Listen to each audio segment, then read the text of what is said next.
Pour répondre aux besoins en recyclage des plaques de plâtre, RMIS a fabriqué pour la société nantais la première unité européenne de valorisation de plâtre en mélange. Le site de valorisation, situé à Francin près de Chambéry, reçoit des déchets de plâtre issus de la déconstruction et du tri sélectif en déchetterie. Les déchets sont composés de plâtre pré-trié sans complexe isolant, avec complexe isolant et en mélange avec déchets de chantier.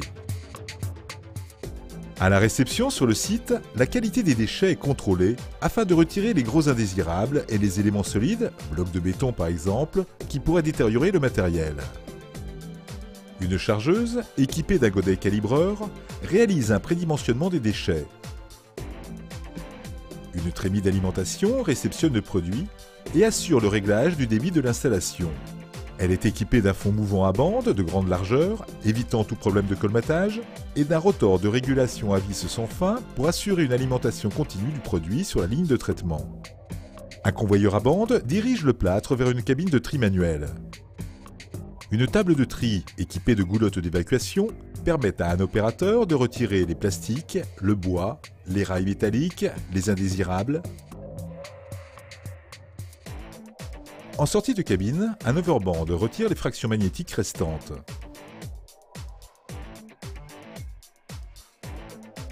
Le reste des déchets tombe dans un broyeur triturateur qui fractionne le plâtre et sépare les complexes isolants. Les déchets sont entraînés par convoyeur vers un trommel qui assure 3 séparations granulométriques. Ceci permet un premier tri. Les corps plats, papier, carton, les fractions légères par aspiration, isolant polystyrène, les fractions lourdes. Les fractions lourdes passent au travers d'un second broyeur qui réduit la granulométrie du plâtre et évacue les composants solides. Un crible vibrant va séparer par tamisage et aspiration les fractions papier, isolant et plâtre épuré.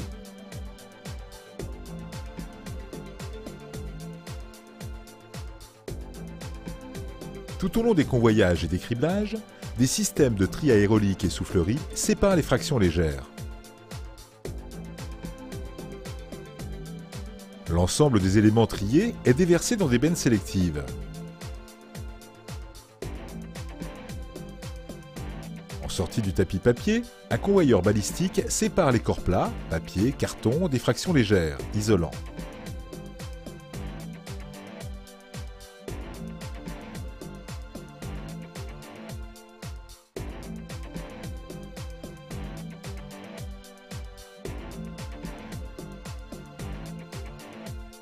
Le plâtre épuré est dirigé vers un silo de stockage de grande capacité pour assurer une réserve tampon permettant une production continue et un chargement rapide des camions.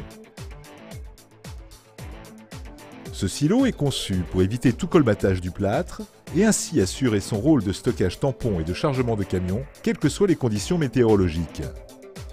L'unité de valorisation est pilotée par un terminal tactile de commande, gérant chaque poste unitairement et assurant la synchronisation et la maintenance de l'ensemble via un automate industriel exploitant un programme élaboré par RMIS. L'ensemble de l'installation repose sur une structure solide, composée d'éléments éprouvés, afin de garantir son fonctionnement et sa longévité.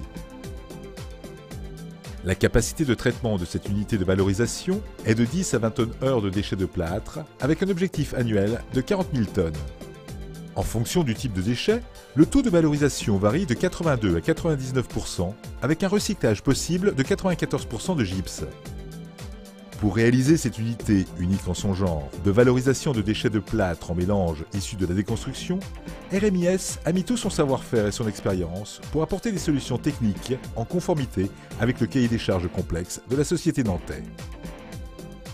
Et quand on a proposé le projet chaîne de recyclage de plâtre à RMIS, tout de suite on a vu les yeux qui brillaient. Et tout de suite, on a eu l'action, c'est-à-dire on dessine des plans, on se met autour d'une table, on modifie, on s'adapte aux locaux. On a fait, je ne sais pas, peut-être 5-10 projets. Et chaque fois, en face de nous, on a eu de la réactivité. Et c'est vraiment ce qui est intéressant avec RMIS, c'est qu'ils sont ouverts aux idées nouvelles. Et puis derrière, la mise en œuvre est très facile.